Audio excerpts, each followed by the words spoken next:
tell me a little bit about what that first meeting with the client is like. And again, it's about going through the steps, step by step by step.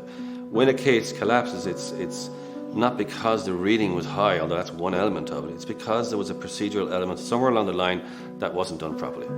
Or there was an element of the law in relation to drink driving that wasn't followed properly. Or there was something that they should have done that they didn't do, or something that they did do that they shouldn't have done. And if one of those things happens, it could trigger a case being dismissed. It's quite technical. So there's a lot in each case.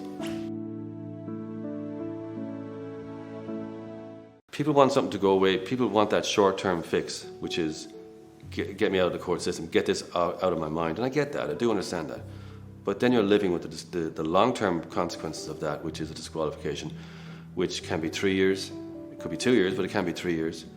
And that's a long time to have to get used to it.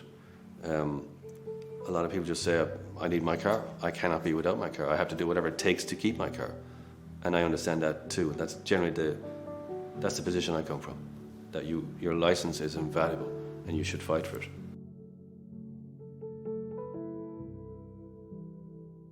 So what is the benefit then of pleading guilty?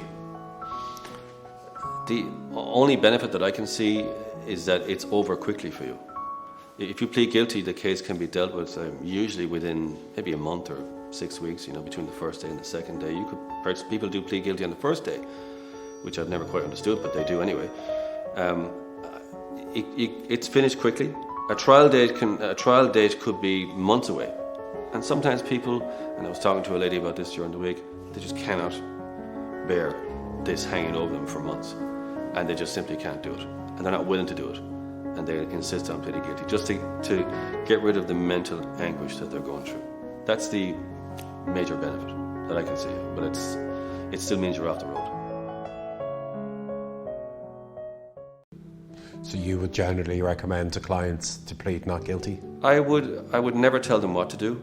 I always lay out the options to them. I would never tell a person that you've got a good case if I honestly believe you don't.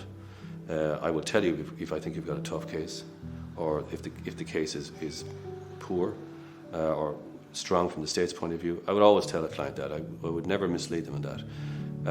But I would also tell them that if they wish to plead not guilty and to fight it with everything that they can, then we'll do that too. But it's always their decision, and I give them all the information that they need to make an informed decision. I still don't really know what a unit of alcohol is. So would you say that the best thing to do is just don't drink and drive? I think it's a good rule of thumb. Don't drink and drive, yeah. Of course, but people...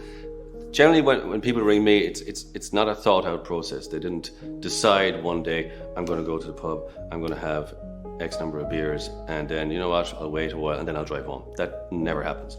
What almost always happens is people get involved in a row with their boyfriend, their husband or their wife, and they have to get away from them. And usually their only way of doing that in that moment, because it's an emotional reaction, is to get in the car and drive. And then they're driving, and then they're realizing, I've been drinking, and now there could be a problem.